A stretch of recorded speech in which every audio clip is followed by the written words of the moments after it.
Lembrando aquela fala da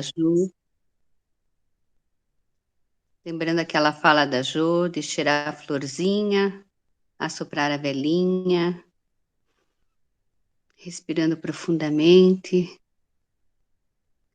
lembrando da nossa casinha adorada, o Centro Espírita Natalício de Jesus, nos levando em pensamento até lá. E lá o nosso palestrante chegou e vai nos trazer as mensagens maravilhosas do nosso Mestre amado.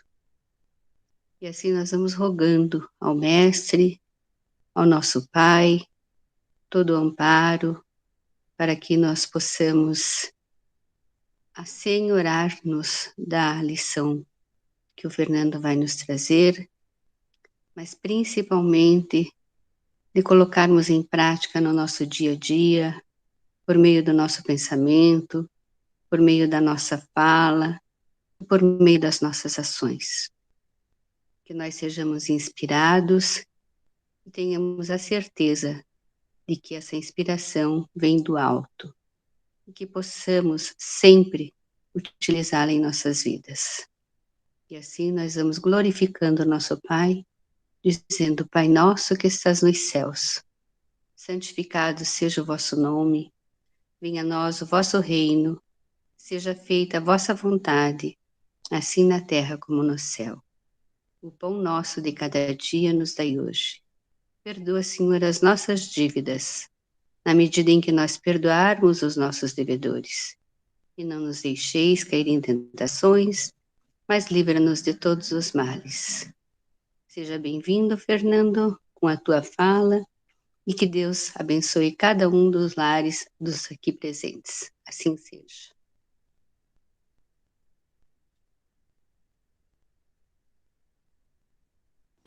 Bem-vindo, Fernando. Obrigado. Agora, oficialmente, boa noite, que a paz de Jesus possa nos envolver a todos. Como costumeiramente nós fazemos às sextas-feiras, comentamos um item ou alguns itens de um capítulo do Evangelho segundo o Espiritismo. Nessa sexta-feira, nós vamos no capítulo 14, honra a teu pai e a tua mãe. Esse capítulo, ele é relativamente pequeno, mas ele tem um conteúdo muito, muito profundo. Vale a pena a gente avaliá-lo e estudá-lo com bastante atenção. Ele traz alguns itens, entre eles o que já foi falado a semana passada pela Adriana, piedade filial. Hoje vai nos competir falar e a gente comentar um pouco sobre quem é minha mãe e quem são meus irmãos. Temos também parentesco corporal e espiritual e instruções dos espíritos, a ingratidão dos filhos e os laços de família. São poucos capítulos e poucos itens. Eles se entrelaçam entre eles. Um esbarra no outro, um traz alguma coisa que vai passando para o outro. A instrução dos espíritos é uma só, ela foi dada por Santo Agostinho, em Paris, em 1862. É uma instrução longa, mas muito bonita, muito profunda. Quem puder, por favor, leia. Hoje nós vamos comentar quem é minha mãe, o item quem é minha mãe e quem são meus irmãos. 2 evangelistas trataram sobre esse assunto, Marcos e Mateus. Nós vamos nos ater à fala de Marcos. Marcos, no capítulo 3, nos versículos 20, 21 e 30 a 35, descreve sobre essa fala de Jesus, descreve essa situação em que Jesus se encontrava quando aconteceu essa fala de Jesus.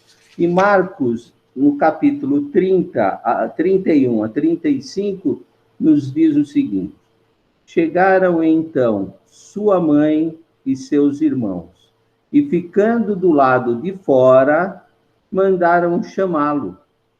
Havia uma multidão sentada em torno dele. Disseram-lhe: eis que tua mãe, teus irmãos e tuas irmãs estão lá fora e te procuram. Ele perguntou: quem é minha mãe e quem são meus irmãos?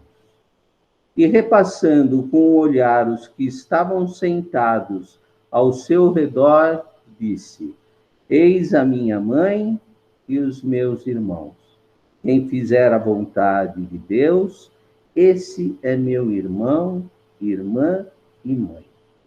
Essa fala trouxe muitas controvérsias, principalmente para aquelas pessoas que contestavam Jesus, dizendo que como ele poderia, de um lado, ser um homem tão santo e, de outro, falar que a mãe era aquelas pessoas que ali estavam. Para que a gente possa entender isso, porque isso está numa pequena frase, vale a pena a gente retroceder. O próprio evangelista Marcos nos monta todo esse quadro. Jesus, nessa época em que aconteceu esta passagem, ele estava para escolher os seus discípulos. Ele estava no mar da Galileia. Junto com ele estavam todos aqueles que seriam seus discípulos e uma multidão de pessoas que já o seguiam e que estavam também curiosas em saber quem seriam aqueles que seriam os eleitos de Jesus para prosseguir, após a ida de Jesus, com a boa nova. Lá tinham Pedro, Simão, André, João, mas ninguém sabia quantos seriam e quem deles seria os escolhidos. Jesus se retira, vai para o monte e entra em oração. Quando ele retorna, ele escolhe os seus 12 discípulos. E nesse momento que ele escolhe os 12 discípulos, tem junto a multidão que estava lá querendo saber quem era. E Jesus, naquele momento, resolve ir para a sua casa. Mas o destino trazia outra situação. Os escribas que perseguiam Jesus, os escribas e os fariseus, estavam tentando incriminá-lo. E para incriminá-lo, Jesus, um pouco antes da escolha dos seus discípulos, curou, entre aspas, fez o milagre, entre aspas, de expulsar os maus demônios. É uma passagem que todos nós conhecemos. Muito bem. Os fariseus e escribas se pegaram daquele fato e acusaram Jesus, dizendo que ele era o próprio Beelzebu. E o que é Beelzebu? Beelzebu era o príncipe das trevas. Era a autoridade máxima do mal.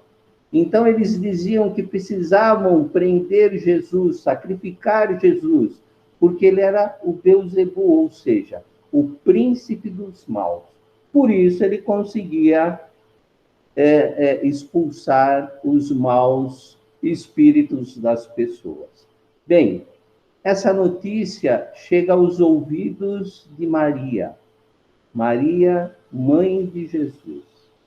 Imagina uma mãe que percebe e recebe uma notícia que seu filho está sendo perseguido. Temos muitas mulheres aqui e também os homens, né? Quem de nós não fica preocupado ao saber que o nosso filho está sendo perseguido? Por aquele motivo que já foi aqui comentado. Muito bem, Maria fica muito desesperada e corre em busca de Jesus.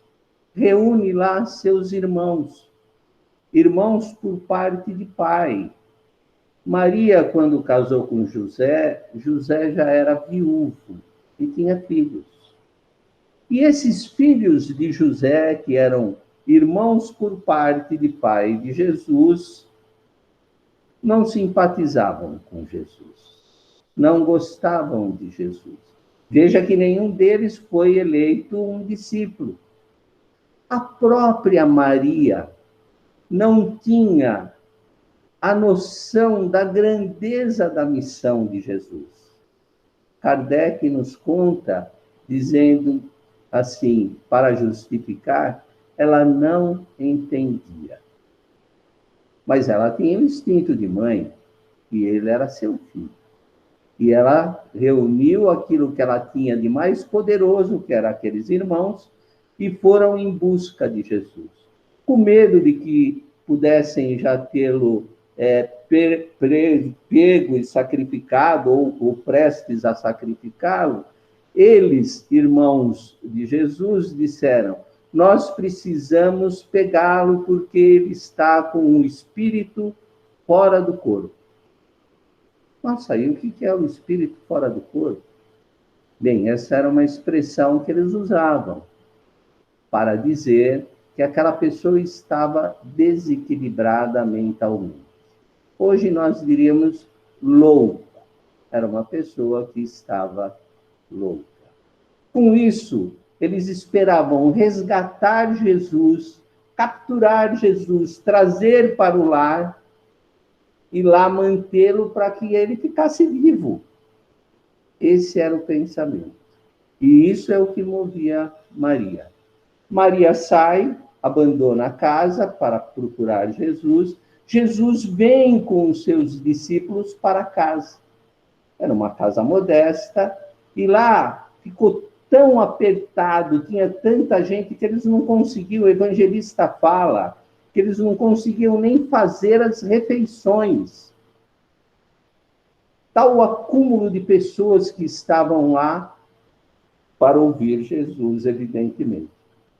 Maria, que estava no caminho à procura de Jesus, tem a notícia de que ele já está em casa e retorna para resgatá-lo. E é nesse momento que sai essa palavra. Veja o contexto em que, quando a gente fala quem é minha mãe e quem são meus irmãos, e toda a situação para que isso fosse possível. Naquele momento, Jesus, que já sabia do que estava acontecendo, responde nos dando uma lição. Ele amplia o nosso conceito de família. Não apenas aquela família a que todos nós estamos restritos, e que é muito válida. Divaldo, nas suas palestras, costuma dizer que dificilmente temos a família que escolhemos, mas sempre temos a família que precisamos ter. Então, Jesus nos dá uma amplitude dessa família, trazendo aqueles que estavam ali e que estavam largando tudo para segui-lo e para propagar a boa nova, dizendo: esses são os meus irmãos, meus filhos, minha mãe. Kardec, muitos anos depois, muitos séculos depois, trazendo a codificação, nos ilustra bem o fato, e nós, como espíritas, já sabemos, das vidas sucessivas. Jesus, naquele momento, também se refere a isso. Quem é minha mãe? Hoje eu sou o pai. E amanhã? Posso ser uma mãe. Sempre serei um filho, um tio, um neto. Eu sei que sempre estarei na família que eu preciso estar. E nela que eu vou evoluir. Então, esse é o contexto que Jesus nos dá daquela passagem para exemplificar o fato da quem é minha mãe. Ele não, em momento algum, ele tinha o desprezo da mãe. Ele mesmo, em muitas outras passagens, se refere ao lar como, inclusive, o nosso cadinho purificador. E eu gostaria, então, essa, na verdade, é a nossa lição, quem é meu pai e quem são meus irmãos, quem é minha mãe e quem são meus irmãos. Mas eu gostaria de passar aqui e compartilhar com vocês uma breve história. Eu citei o nome dele, do Divaldo. O Divaldo vai nos dar uma pequena amostra do que é esse amor fraternal, esse amor que transcende ao laço do restrito da família. Divaldo, todos sabemos, adotou e registrou como filhos adotivos mais de 600 crianças. Quantas nós já adotamos? E dessas 600, ele ainda teve oportunidade de adotar 3 como filhos biológicos. E é muito interessante a história desses 3 que ele adota como filhos biológicos. Eu gostaria de compartilhar essa história, é uma breve história, da situação dos filhos biológicos do Divaldo. Vou me passar pelo Divaldo. É claro que o Divaldo tem o jeito baiano, que é muito gostoso de ouvir, e é aquele humor que ele passa, e que isso, infelizmente, ficará prejudicado. Mas que a gente vai tentar passar a mensagem que ele viveu e que ele vive, né? Aí conta Divaldo que registrou 3 filhos como biológicos. Afrodescendentes, pegos na lata de lixo. Dei-lhes o meu nome, Pereira Franco. Sei que não é uma grande coisa, mas pelo menos é pai e mãe. E a mãe, aliás, sabe quem era? Alta de Souza. E nós vamos saber por quê.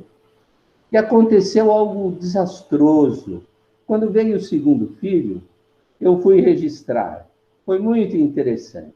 O notário, que usava um óculos na ponta do nariz, olhando por cima, na primeira vez, e perguntou: é o primeiro filho? Sim, o primeiro filho. Qual é o nome? Jaguaraçu Pereira Franco. Pai, Divaldo Pereira Franco. Mãe, não tem. Como não tem?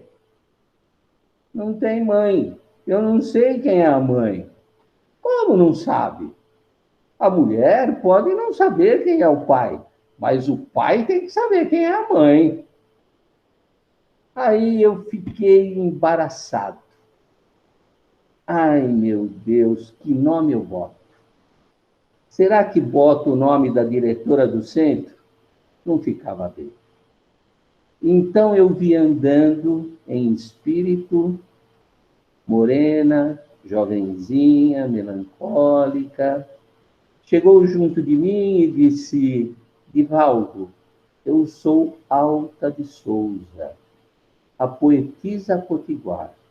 Eu nasci no Rio Grande do Norte, desencarnei em 1901, tuberculosa. Pode botar meu nome. E aí eu botei. Eu sorri para o notário, estou brincando. A mãe dele chama Alta de Souza. O notário me olhou e perguntou: qual a cor do menino? Ele é negro. E Alta de Souza? O que é sua? É minha parceira. O que eu ia falar? Cada um tem a parceira que merece. A minha era desencarnada.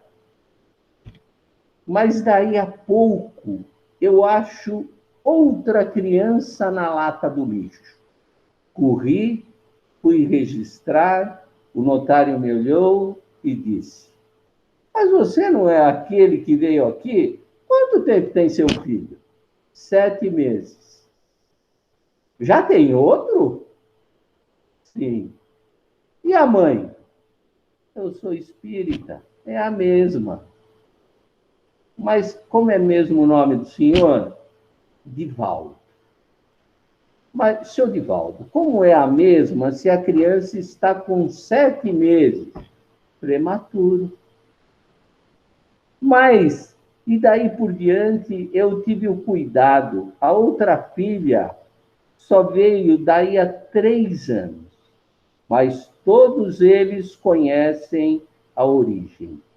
E eu lhes digo, sua mãe os amou tanto que colocou à nossa porta, porque sabia que nós poderíamos lhes dar uma educação que ela não pôde. Ame sua mãe. Todos amam. Hoje, 2 deles estão no além. Um deles era tão meu filho, que eu tive uma cardiopatia muito grande e que, ao completar 40 anos, teve a cardiopatia e morreu. Era uma cardiopatia de natureza psíquica. O segundo teve uma problemática respiratória. Eu tive uma problemática de asma por longo tempo e uma problemática respiratória até hoje. Resultado de uma existência do século XVIII em que eu me suicidei. Então, a família é isso. Hoje, esses filhos estão na Mansão do Caminho. Mansão do Caminho é um lugar onde ele abriga muita gente. Vale muito a pena fazer essa visita. E aí eles dizem, tio, o que é que queres de mim? Tio, tem que chamar fulano. Olha, que Beltrano está fumando, hein? Manda Beltrano aqui. Chega aquele homem zarrão. Eu soube que o senhor está fumando. Não, tio, é que... Não minta para mim. Curioso. É a família, é o amor. E eu lhes pergunto, meus filhos, em que eu errei. E questiono, em que o tio Nilson errou. Nós éramos 2 jovens. Eu com 19 anos e ele com 22. Aprendemos porque toda vez que nós tínhamos um problema, nós perguntávamos ao amor: o que faria Jesus em nosso lugar? Agora, depois desse breve relato, gostaria de terminar nossa conversa perguntando para cada um: quem é minha mãe e quem são meus irmãos? Que possamos todos refletir nestes ensinamentos e tenhamos uma excelente sexta-feira, nas graças de Deus e bênçãos de Jesus. Muito obrigado a todos. Oi, mãe. Oi, pai. Oi, irmãos. Depois dessas palavras magníficas,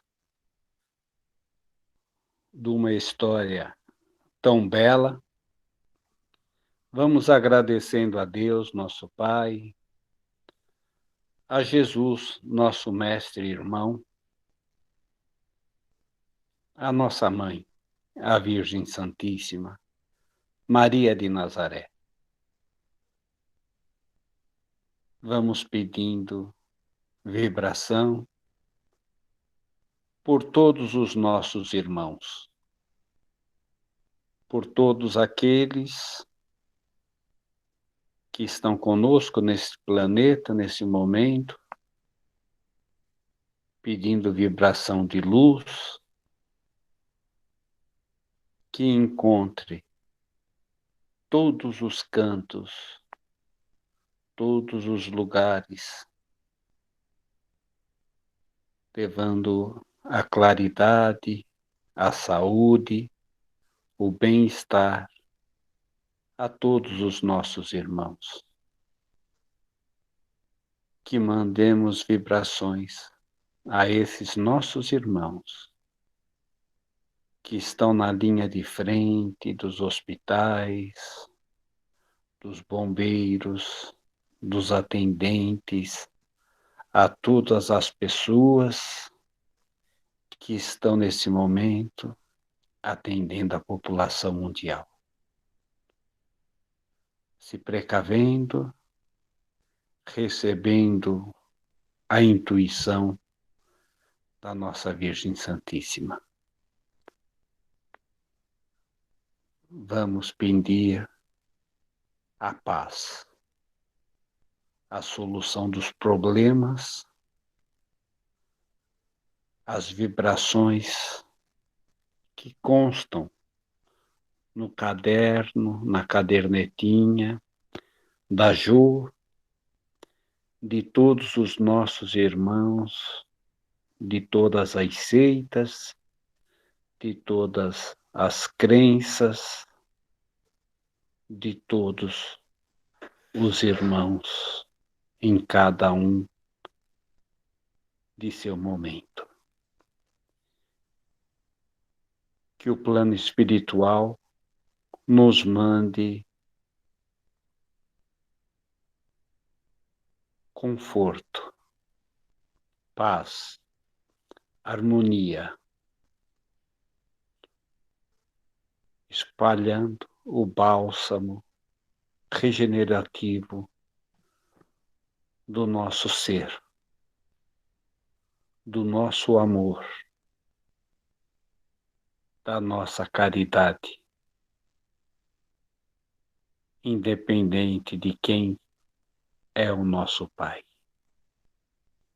de quem são os nossos irmãos e de qual seja a nossa mãe. Pedimos a Deus, nosso Pai eterno, que exemplifique na maneira que possamos visualizar essa interrogação, nos explicando da melhor hora possível. Que Ele, com todos nós, nos dê a paz e o amor, direcionando a Cristo Jesus a vossa oração. Pai nosso que estais no céu, santificado seja o vosso nome. Venha a nós o vosso reino, seja feita a vossa vontade, assim na terra como no céu. O pão nosso de cada dia nos dai hoje. Perdoai as nossas dívidas, assim como nós perdoamos aos nossos devedores. E não nos deixeis cair em tentação, mas livra-nos de todo o mal, pois vosso é o reino, o poder e a glória para sempre. Que assim seja, graças a Deus e graças a Jesus. Um excelente final de semana para todos os nossos irmãos. Que assim seja. Obrigado. Obrigada, povo lindo. Obrigada, Fernando. Foi muito